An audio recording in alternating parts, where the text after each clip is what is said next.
جی بسم اللہ الرحمن الرحیم رب اشرح لی صدری ویسر لی امری واحلل عقدۃ من لسانی یفقہوا قولی۔ السلام علیکم ورحمۃ اللہ وبرکاتہ۔ اسلامیات لازمی فرسٹ ایئر کے تیسرے لیکچر میں آپ سب کو خوش آمدید۔ آج کا جو ہمارا ٹاپک ہے وہ ہے توحید کا مفہوم اور اس کی اقسام۔ اس سے پہلے جو ہم نے 2 لیکچر پڑھے ہیں، پہلے لیکچر میں ہم نے عقائد کے حوالے سے پڑھا کہ عقیدہ کس کو کہا جاتا ہے اور عقیدہ کی جو اہمیت ہے وہ کیا ہے، اور جو دوسرا لیکچر تھا ہمارا وہ اسلام کے بنیادی عقائد کے حوالے سے تھا کہ اسلام کے بنیادی عقائد کون کون سے ہیں، ان پر کیسے ایمان لانا ہے۔ تو یہ 2 لیکچر ہیں جو اس وقت تک ہم نے پڑھ لیے ہیں۔ اب جو آج کا ہمارا لیکچر ہے وہ ہے اسلام یعنی توحید کا مفہوم اور اس کی اقسام، کہ آج ہم یہ پڑھیں گے کہ توحید کس کو کہا جاتا ہے اور اس کی کون کون سی اقسام ہیں، اور توحید کو کیسے سمجھنا ہے، کیسے اس پر عمل کرنا ہے۔ یہ ساری چیزیں آج کے ہم اس لیکچر میں پڑھیں گے۔ تو سب سے پہلے توحید کے حوالے سے جاننے سے پہلے ہمیں یعنی توحید کا مفہوم پتہ ہونا چاہیے کہ توحید کس کو کہتے ہیں۔ توحید کا لغوی اور جو اصطلاحی معنی ہے، سب سے پہلے ہم وہ دیکھیں گے کہ توحید کا جو لغوی معنی ہے وہ کیا ہے۔ اب جو توحید کا لغوی معنی ہے وہ ہے ایک ماننا، ایک جاننا، یکتا واحد تسلیم کرنا۔ یعنی یہ توحید کا جو لفظ ہے یہ واحد سے ہے کہ واحد اور اکیلا تسلیم کرنا، ایک ماننا، واحد، یکتا یعنی اکیلا، تنہا، ایسا اکیلا کہ جس کا کوئی دوسرا نہ ہو، یعنی ایسی کوئی ذات کہ جس کے ساتھ کسی کا کوئی شریک نہ ہو، کوئی اس کے ساتھ کسی بھی معاملے کے اندر شریک نہ ہو، اس کو جو ہے وہ توحید یعنی توحید کا لغوی معنی، لغت کے اندر اس کا معنی ہے کہ واحد اور یکتا تسلیم کرنا، ایک ماننا کہ ایسا اکیلا، ایسی ذات کہ جس کا کوئی دوسرا نہ ہے اور نہ کبھی ہو سکتا ہے۔ اب جو توحید کا اصطلاحی معنی ہے کہ توحید کی تعریف کیا ہے، توحید کس کو کہتے ہیں، یعنی ایک تو یہ کہ اللہ تعالیٰ کی وحدانیت کے اصطلاح کے اندر توحید کہا جاتا ہے کہ اللہ تعالیٰ جو سب سے برتر اور اعلیٰ ہستی ہے اور ساری کائنات کی جو خالق اور مالک ہستی ہے، صرف اسی کے واحد اور یکتا ہونے پر ایمان لانا، کہ اللہ کے علاوہ اور کوئی نہیں ہے، یعنی وہی ساری کائنات کا مالک ہے، وہی ساری کائنات کو بنانے والا ہے، اور عبادت کے جو لائق ہے وہ بھی صرف اسی کے حق کو تسلیم کرنا، یہ توحید کہلاتا ہے کہ کسی بھی معاملے کے اندر اللہ کے ساتھ کسی کو شریک نہیں ٹھہرانا، چاہے وہ کوئی بھی ہو۔ یعنی جب سب کائنات کا بنانے والی جو ذات ہے وہ صرف اور صرف کون سی ذات ہے کہ اللہ تعالیٰ کی ذات، کہ اللہ تعالیٰ نے ہی سب کو بنایا ہے، اللہ تعالیٰ ہی پیدا کرنے والا ہے، پوری کائنات کا وہ اکیلا مالک ہے۔ اس لیے ایمان بھی صرف کس پر لانا ہے، اسی ایک ہستی کے اوپر، اور عبادت کے لائق بھی صرف وہی ذات ہے کہ ایمان لانے کے ساتھ ساتھ یعنی جس نے ہمیں پیدا کیا ہے، جو ہمیں رزق دے رہا ہے، جتنی بھی ساری نعمتیں ہیں وہ اللہ تعالیٰ کی طرف سے ہیں، تو اس لیے عبادت کے لائق بھی صرف وہی ذات ہے، تو اسی کو اس عبادت کا حقدار تسلیم کرنا، یہ عقیدہ توحید کہلاتا ہے۔ یہ توحید کا لغوی اور اصطلاحی معنی ہے کہ لغت کے اندر کہتے ہیں واحد اور یکتا کو ایک ماننا، ایک جاننا، ایک تسلیم، یکتا واحد تسلیم کرنا۔ اصطلاحی معنی کہ سب سے برتر اور اعلیٰ ہستی اللہ تعالیٰ کی جو ساری کائنات کے خالق اور مالک ہے، اس کے اکیلے ہونے پر ایمان لانا، اور عبادت کے لائق صرف اسی کو جو ہے وہ تسلیم کرنا، یہ توحید کا اصطلاحی معنی۔ اب توحید کی جو ہے ہم اقسام دیکھیں گے کہ توحید کی کون کون سی اقسام ہیں.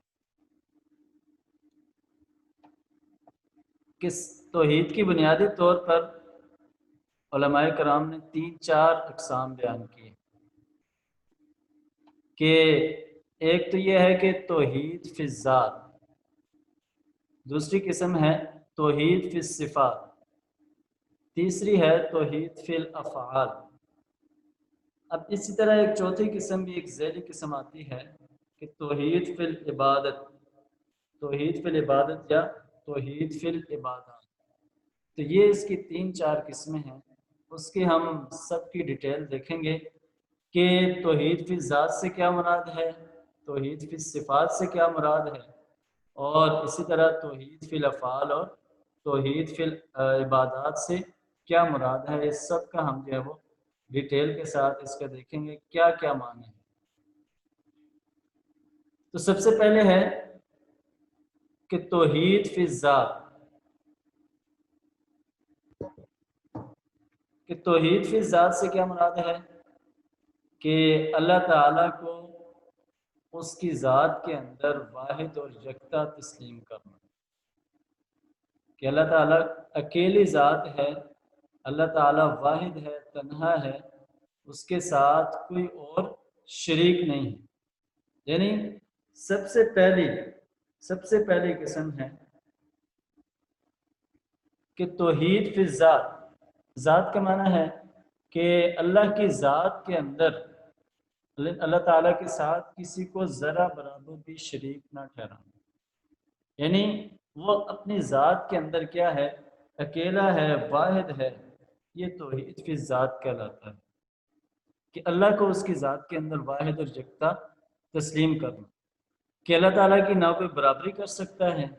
نہ اس کا کوئی باپ ہے، نہ اس کی کوئی اولاد ہے، اور نہ ہی اس کے کوئی برابر ہے. جیسے سورہ اخلاص کے اندر اللہ تعالیٰ نے اس ساری حقیقت کو بیان کر دیا ہے کہ قل هو اللہ احد، کہہ دیجئے وہ اللہ ایک ہے، اللہ الصمد، اللہ بے نیاز ہے، لم یلد ولم یولد، نہ اس نے کسی کو جنا اور نہ وہ کسی سے جنا گیا، ولم یکن لہ کفوا احد، اور اس کا کوئی بھی ہمسر، کوئی بھی اس کا برابر نہیں. یعنی اس پوری صورت کے اندر، یعنی توحید کو پہلے ہی میں نے بتایا تھا کہ توحید کو اگر کسی نے سمجھنا ہے تو وہ اس صورت کو سمجھ لے تو ساری توحید اس کو جو ہے وہ سمجھ آ جائے گی. کہ گویا اس پوری صورت کے اندر اللہ تعالیٰ نے ساری حقیقت بیان کر دی ہے کہ وہ اکیلا ہے ہر چیز کے اندر. یعنی نہ اس کی کوئی اولاد ہے، نہ اس کا کوئی باپ ہے، نہ اس کے کوئی برابر کا ہے، وہ اکیلا اور واحد ہے. سبحانہ هو اللہ الواحد القہار، کہ اس کی ذات پاک ہے، وہ تنہا ہے، وہ اللہ ہی ہے جو قہار ہے، جس کا سب کے اوپر زور چلتا ہے، جو سب کے اوپر قدرت رکھتا ہے، کوئی اس کے اوپر جو ہے وہ کنٹرول نہیں کرتا ہے. اس نے ساری کائنات کو اکیلے کنٹرول کیا ہوا ہے، ساری کائنات کو وہ اکیلے سنبھال رہا ہے. اس لیے اللہ تعالیٰ کی جو ذات ہے وہ ہر چیز کے اندر واحد ہے. توحید کا ہم نے معنی پڑھ لیا تھا کہ واحد. تو توحید فی ذات سے مراد کیا ہے کہ اللہ اپنی ذات کے اندر اکیلا ہے، کہ اس کے برابر کوئی نہیں، کہ اس کے ساتھ کوئی نہیں ہے. یعنی اس کی مثال کوئی پیش نہیں کر سکتا ہے. جیسی ذات وہ ہے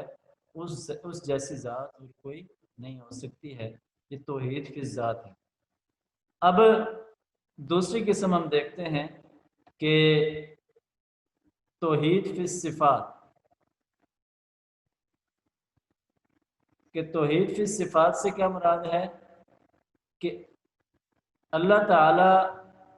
اپنی صفات کے اندر صفات کاملہ، یعنی اللہ کی صفات بھی کامل ہیں، کہ اللہ تعالیٰ کو اس کی صفات کے اندر واحد اور یکتا ماننا. صفت کی جمع ہے صفات، خوبیاں، جو کمالات ہوتے ہیں اس کو کہا جاتا ہے. یعنی اللہ تعالیٰ اپنی صفات کے اندر کامل ہے اور اکیلا مالک ہے. یعنی اس کے اندر جو صفات ہیں، جس طرح کی صفات ہیں، وہ کسی اور کے اندر موجود نہیں. اور اللہ تعالیٰ کی صفات قدیم ہیں، شروع سے ہیں، اور اسی طرح غیر متناہی یعنی نہ ختم ہونے والی ہے کہ وہ کبھی ختم نہیں ہو سکتی، اس لیے ان کو ہمیشہ ماننا ضروری ہے۔ یعنی اللہ تعالیٰ کی جو صفات ہیں، علم ہے، قدرت ہے، رحمان ہے، رحیم ہے، غفار ہے، سمیع ہے، بصیر ہے، یہ ساری صفات صرف اور صرف اللہ کے اندر موجود ہیں، اور وہ اپنی صفات کے اندر یکتا اور تنہا ہے اور بے مثال ہے۔ یعنی اس میں یہ سوال آ سکتا ہے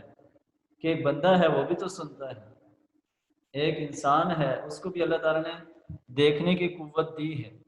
لیکن اس توحید کی صفات سے مراد یہ ہے کہ جیسی صفت اللہ کی ہے اس جیسی صفت کسی اور انسان کے اندر نہیں آ سکتی۔ یعنی مثلا سمیع ہے، سمیع سے مراد ہے کہ سننے والا، کہ اللہ تعالیٰ سننے والا ہے۔ اب جیسے اللہ سنتا ہے ایسے کوئی اور نہیں سن سکتا۔ مثلا اگر آپ کے سامنے ایک شخص بات کر رہا ہو تو اس کی بات کی آپ کو سمجھ آئے گی، لیکن جب دو تین لوگ اکٹھے آپ سے بات کرنے کی کوشش کریں تو پھر آپ جو ہے وہ کسی ایک کی بات بھی سمجھ نہیں سکیں گے۔ تو یہی مثال ہے کہ اب یہ جو سننے کی صفت ہے یہ جیسے اللہ تعالیٰ کے اندر ہے وہ بندوں کے اندر نہیں ہے، انسان کے اندر نہیں۔ انسان ایک وقت میں ایک ہی شخص کو سن سکتا ہے، لیکن اللہ کی جو صفت ہے سننے کی کہ ساری کائنات آدم علیہ السلام سے لے کر آج تک جتنے بھی لوگ آئے ہیں یا اس کے بعد جو آنے والے ہیں وہ سارے مل کر اگر ایک ہی وقت میں اپنی اپنی جگہ پر اور اپنی اپنی زبان کے اندر وہ اللہ سے اگر دعا کریں گے، کوئی التجا کریں گے تو اللہ تعالیٰ سب کی بیک وقت سننے والا ہے۔ یعنی یہ جو صفت ہے، یہ جو صفات ہیں، جیسی اللہ کی صفات ہیں ایسی کسی اور کی صفات نہیں ہو سکتی، کہ اللہ سب کی سنتا ہے، ایک ہی وقت میں سنتا ہے اور سب کی پکار کا جو ہے وہ جواب بھی دیتا ہے۔ یعنی جب بھی سارے انسان اگر اکٹھے ہو کر اس کو پکاریں گے تو پھر بھی وہ جواب دے گا۔ اس طرح جو اور صفات ہیں جیسے علم ہے، اب یہ جو علم ہے اللہ تعالیٰ کا جو علم ہے وہ نہ ختم ہونے والا ہے۔ انسان چاہے جتنا بھی علم حاصل کر لے لیکن وہ کبھی بھی مکمل نہیں ہو سکتا۔ اسی طرح جو اللہ تعالیٰ کی صفت ہے کہ وہ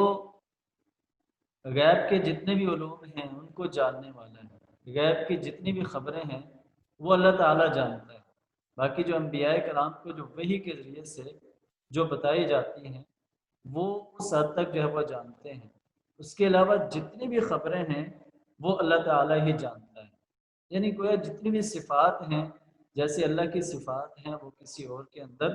موجود نہیں ہیں۔ اور اللہ تعالیٰ نے خود قرآن مجید کے اندر بھی ارشاد فرمایا کہ لیس کمثلہ شیء، کہ وہ ہر قسم کی مثال سے بالا تر ہے، کہ اس کے مثل کوئی چیز نہیں ہے۔ اور ان اللہ علی کل شیء قدیر، کہ بے شک اللہ تعالیٰ ہر چیز پر قدرت رکھتا ہے۔ تو یہ اللہ تعالیٰ کی جتنی بھی صفات ہیں ان صفات کے اندر وہ واحد اور یکتا اور تنہا ہے اور اس کے ساتھ کوئی اور شریک نہیں ہے۔ اگلی جو قسم ہے توحید کی وہ توحید فی الافعال۔ افعال فعل کی جمع ہے، فعل کی جمع ہے افعال، جس میں یعنی کسی کام کے کرنے کے بارے میں جب وہ کام کے بارے میں بتایا جاتا ہے۔ تو یہ توحید فی الافعال سے مراد یہ ہے کہ اللہ تعالیٰ کو اس کے تمام کاموں کے اندر واحد اور یکتا تسلیم کرنا، کہ تمام کاموں میں اللہ تعالیٰ واحد ہے، تنہا ہے، اکیلا ہے، وہ اس کا کوئی مددگار نہیں ہے، وہ کسی کے اختیار کے اندر، کسی کا کنٹرول اس کے اوپر نہیں ہے، وہ پوری کی پوری کائنات کو اپنی مرضی سے چلا رہا ہے، وہ اپنی مرضی سے جو وہ چاہتا ہے وہ کرتا ہے، اور اس نے صرف اشارہ کرنا ہوتا ہے، کن فیکون، اس نے صرف کن کہنا ہے کہ ہو جا، فیکون، بس وہ ہو جاتا ہے۔ یعنی جو بھی وہ حکم کرتا ہے وہ پورا ہو کر رہتا ہے۔ گویا اس سے مراد یہ ہے کہ اللہ تعالیٰ تمام کاموں کے اندر با اختیار ہے، کسی کا کوئی کنٹرول جو ہے وہ اس کے اوپر نہیں ہے، کہ ان اللہ یفعل ما یرید، کہ اللہ تعالیٰ وہی کرتا ہے جو وہ خود چاہتا ہے۔ اس طرح ایک اور آیت کے اندر اللہ تعالیٰ نے فرمایا کہ فعال لما یرید، کہ جو وہ چاہتا ہے اس کو وہ خوب خوب کر گزرنے والا ہے، کہ جیسے وہ چاہتا ہے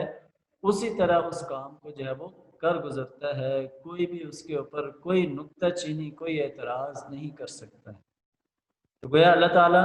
توحید فی الافعال سے مراد یہ ہے کہ اللہ تعالیٰ اپنے تمام کاموں کے اندر واحد اور یکتا ہے، اکیلا ہے، کہ اس کے اوپر کسی کا کوئی جو ہے وہ کنٹرول نہیں ہے، وہ اکیلا ہے، ہر چیز کے اندر، ہر فیصلے کے اندر اس کو اختیار ہے کہ وہ جو چاہتا ہے وہی فیصلہ کرتا ہے۔ تو یہ تیسری قسم تھی۔ اب چوتھی قسم ہے توحید فی الافعال کے بعد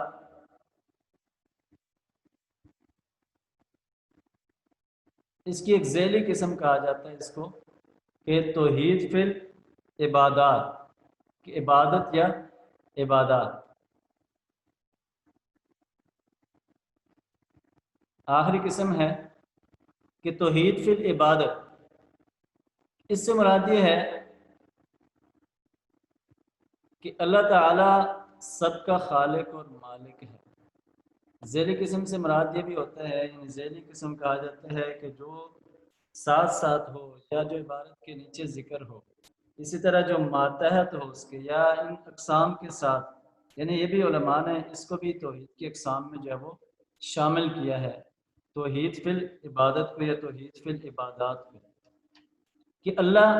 سب کا مالک اور خالق ہے، سب اس کے محتاج ہیں، تو پھر عبادت کے لائق بھی وہی ہستی ہے۔ عبادت میں یعنی اس کو واحد اور یکتا تسلیم کرنا، کہ اللہ تعالیٰ نے اسلام کے اندر اللہ کے علاوہ کسی اور کی عبادت جائز نہیں ہے،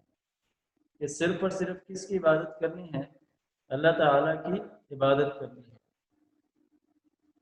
یعنی اگر ہم،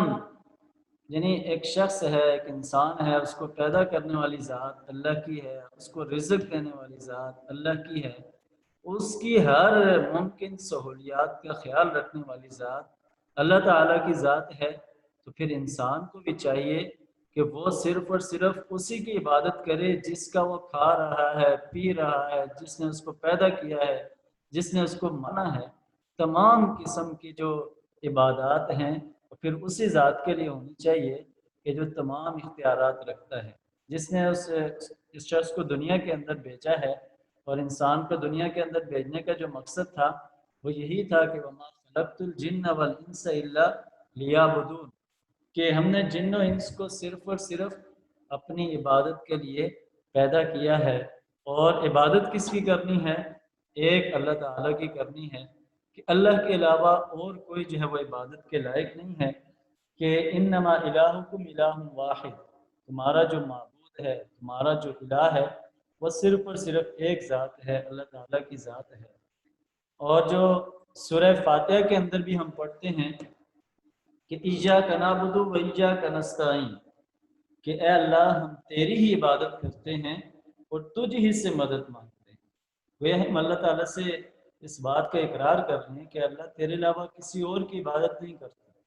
کسی اور سے جو ہے وہ مدد نہیں مانگتے ہیں۔ اس لیے جس بات کا اقرار ہم کرتے ہیں اس بات کو جو ہے وہ عملی طور پر کرنا بھی چاہیے، کہ اللہ کے علاوہ ہم اور کسی کے آگے جو ہے وہ اپنا سر نہ جھکائیں۔ یعنی جب ایک انسان اللہ کے آگے اپنا سر جھکاتا ہے تو پھر وہ باقی دنیا کے خداؤں کے آگے سر جھکانے سے بچ جاتا ہے۔ جو علامہ اقبال نے کہا کہ یہ ایک سجدہ جسے تو گراں سمجھتا ہے، ہزار سجدوں سے دیتا ہے آدمی کو نجات، کہ جب انسان ایک رب کے سامنے سر جھکاتا ہے تو پھر دنیا کے کسی خدا کے سامنے، کسی بت کے سامنے، کسی دوسری چیز کے سامنے اپنے سر کو نہیں جھکاتا، اور نہ ہی کسی اور سے اس کو ڈر اور خوف ہوتا ہے۔ جب اس کے دل کے اندر اللہ کا خوف ہوگا تو پھر جو ہے وہ ایک اللہ کے سامنے ہی اپنے سر کو جھکائے گا۔ تو یہ توحید کی اقسام تھی، چار قسمیں، کہ توحید فی الذات، توحید فی الصفات، توحید فی الافعال اور توحید فی العبادات یا عبادت۔ اب یہ جو توحید ہے اس کی اہمیت قرآن اور حدیث کے اندر واضح طور پر موجود ہے کہ ہمارے تمام جتنے بھی اعمال ہیں ان کی قبولیت کا واحد یہی ذریعہ ہے کہ جب تک ہم اللہ کے اوپر ہمارا ایمان کامل نہیں ہوگا اس وقت تک ہماری جتنی بھی عبادات ہیں وہ جو ہے وہ اس وقت تک قبول نہیں ہوں گی۔ اس لیے ضروری ہے کہ ہمارا اللہ کے اوپر کامل ایمان ہو، کیونکہ جس شخص نے لا الہ الا اللہ کہا تو نبی اکرم صلی اللہ علیہ وسلم کی حدیث بھی ہے کہ جو شخص اس بات کی گواہی دے کہ اللہ کے سوا کوئی معبود نہیں ہے اور نبی اکرم صلی اللہ علیہ وسلم اس کے رسول ہیں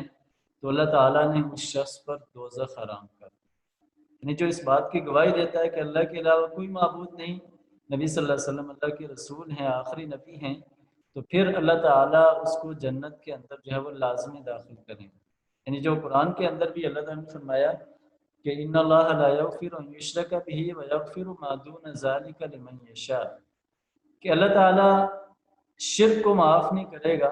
اس کے علاوہ جس برائی کو، گناہ کو معاف کرنا چاہے وہ معاف کر سکتا ہے۔ گویا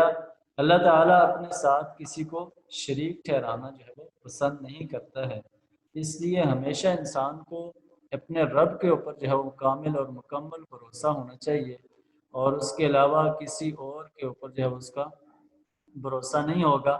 جب اللہ کے اوپر اس کا کامل بھروسہ ہوگا تو وہ تب جا کر اس جو ہے وہ اللہ تعالیٰ اس کی ہر ممکن ہر طرح سے مدد کریں گے، اور نہ صرف دنیا کے اندر بلکہ پھر آخرت کے اندر بھی اس کو جو ہے وہ ان تمام چیزوں کا جو ہے وہ اجر ملے گا۔ اس لیے ضروری ہے کہ ہم اللہ تعالیٰ کے اوپر ہمارا ایمان کامل ہو۔ تو آج کے اس لیکچر کے اندر ہم نے توحید کی جو ہے وہ اس کا مفہوم یعنی لغوی اور اصطلاحی معنی اور توحید کی جو اقسام ہیں، 4 قسمیں ہیں وہ پڑھی ہیں، توحید فی ذات، صفات، افعال اور عبادت۔ یہ آج کا ہمارا لیکچر تھا۔ انشاءاللہ جو ہے وہ اگلے لیکچر کے ساتھ ہم اگلی کلاس میں پھر اگلے کلاس کے اندر جو ہے وہ اگلے لیکچر ہوگا وہ لیں گے۔ اگر اب کسی کا کوئی سوال ہے، کوئی اس طرح کی کوئی کوسچن ہے تو وہ پھر پوچھ سکتا ہے۔